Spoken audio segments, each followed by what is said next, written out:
Hey guys, welcome to my stretched ears or gauged ears frequently asked questions video. Real quick, I know it's not called gauged ears, but a lot of people refer to it that way, so I just thought I'd say it that way real quick.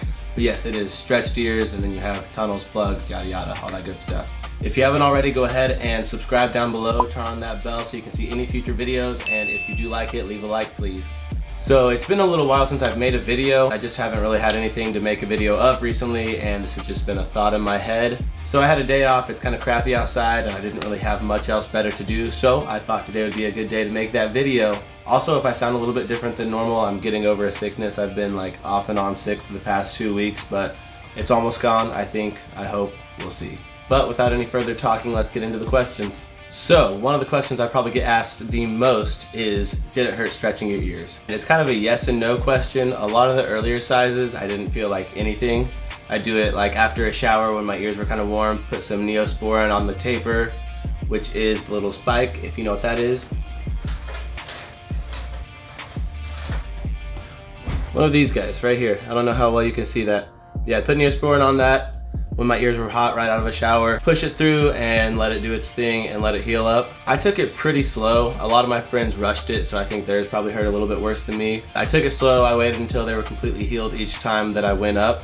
So some of the sizes hurt, some of them didn't.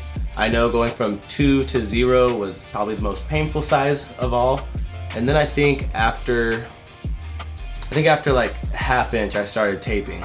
And taping doesn't hurt at all because all you do is you take your plug and you wrap like one layer of tape around it, put it back in, kind of let it adjust for a couple days and do another layer until you progressively get up to that next size. So that method doesn't really hurt at all compared to using an actual taper. So in short, some sizes hurt, some didn't hurt at all. It kind of just depends on you and your body and how much your ear is going to stretch by itself. And a lot of the times when you actually wear the plugs for a while, they start to weigh down, they'll start to kind of like push themselves through, which doesn't really sound good, but they get themselves ready to that next size almost, if that makes sense. So if they start doing that, it hurts less to go up to that next size.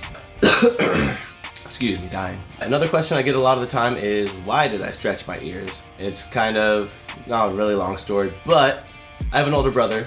He's quite a bit older than me, and when I was about 8, I don't really remember him stretching his ears, but he was just there one day and he had like double zeros in his ear. And I was like, huh, that's pretty cool. I want to do that. So around like 8 or 9, I got my ear pierced, but I didn't actually start stretching my ears until I was about 14. I just started getting into like alternative music, post-hardcore, metal, all that good stuff. So I was kind of like your little typical emo kid, scene kid. I'll throw some pictures in here so you guys can see those and laugh at them with me. Disrespect your surroundings.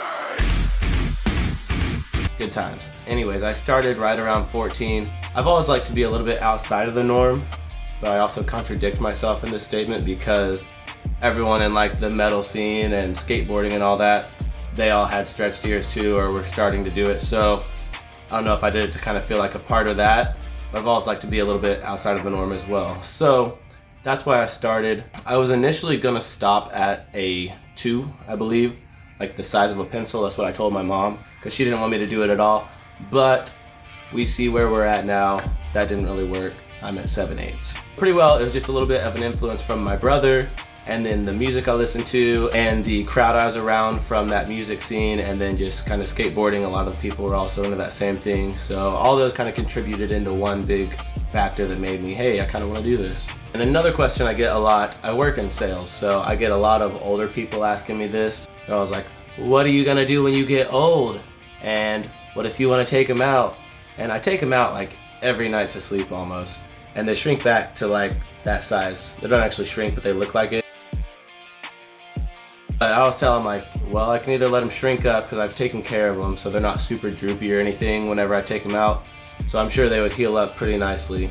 But if I really wanted to do it, I could just get the surgery where they kind of cut your lobes right there and sew it back together.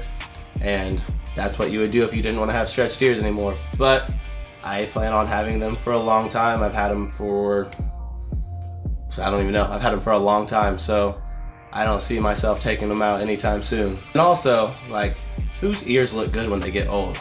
Why am I going to be worrying about a little hole in my ear when the rest of my body's already starting to get droopy and everything? It's going to be the least of my worries probably. Another one that I get a lot is kind of tied into the last one is, do I regret getting them at all? No, obviously, like I just said, I've had them for a long time. I plan on having them forever. It's kind of cool as like even a conversation starter, because like I said, old people will ask me like, how'd you do that? How'd you get those holes in your ear? Or younger kids will ask their parents like, oh, do you see his ears? What is that? How do you do that? And I mean, it's kind of cool to have the conversation. It doesn't offend me at all or anything, so I don't mind it, and I don't regret it at all. All right, do they affect getting a job? I haven't had any problems getting a job from them at all. One of my first jobs, I had to take them out whenever I went to work. So I mean, it's kind of annoying, something you had to do on the daily, take them out, put them back in when you get home, yada yada. But my current job I'm in, they don't care at all. It's pretty cool. I get to wear them, whichever ones I want, and I haven't had any issue. I haven't gotten turned down from any jobs because of that. So I haven't had any issues, and I feel like the world is progressively getting more accepting of piercings and tattoos. So in the long run, I honestly don't see jobs having an issue with it here in a handful of years anyways. So on my personal note, no, hasn't affected me getting a job. So sometimes I get asked about if I've got them infected or if they've blown out or anything. If you don't know what a blowout is, if you're not really familiar with stretched ears, it's when like the inside of your ear gets pushed out of the back and it looks really bad, and it can be bad if you don't take care of it. So yes, I've had them infected. Yes, I've had a blowout. The way I've dealt with it is I'll either go down one size or I'll even go down 2 sizes. Sometimes I'll just leave it out for a couple days and I'll do warm water and Epsom salt and just kind of soak my ear in there until like the infection and whatnot just goes away. And then I'll put in whatever size it currently is, and I'll just have to slowly stretch my way back up. Because if you continue to just try to put that same size in there while it's infected and swollen and everything, you're probably just going to cause another blowout that's going to be even worse, and your ears are going to start looking all nasty, and nobody wants that at all. Now, a lot of people who aren't familiar with stretched ears always ask me what it looks like if I were to take them out, so I'll just take them out and show you. Like I said, mine aren't too droopy. I took pretty good care of them while I was going up. I didn't stretch too fast, I didn't rip them, so they did pretty well. And then like I said, if I leave them out overnight, they just shrink back almost to what looks like a 0 or a 00. And then I can just put them right back in. I know some people who, like I said, they've stretched way too fast, they skip some sizes, and they'll be at the same size as I am, but when they take it out, their ear just droops and it won't like shrink up at all, just because they did a majority of ripping rather than stretching. And that doesn't look good. So if you do plan on stretching your ears, take your time, listen to your body, don't push it if it hurts real bad. That's what she said. Take it slowly, and just make sure you're cleaning them properly and frequently enough so they don't have any problems in the long run. So as of right now, that is all the questions that come to mind that I can think of. If you have any questions, drop them down in the comments and I'll make a second Q&A or frequently asked questions video and answer all of those as well. I hope this answered some of your questions and I hope you enjoyed. If so, please subscribe, turn on that post notifications, like the video, all that good stuff, and just tell me anything you want to see in future content. Other than that, I appreciate you checking out this video and I hope you enjoyed it. I will see you guys later. Peace.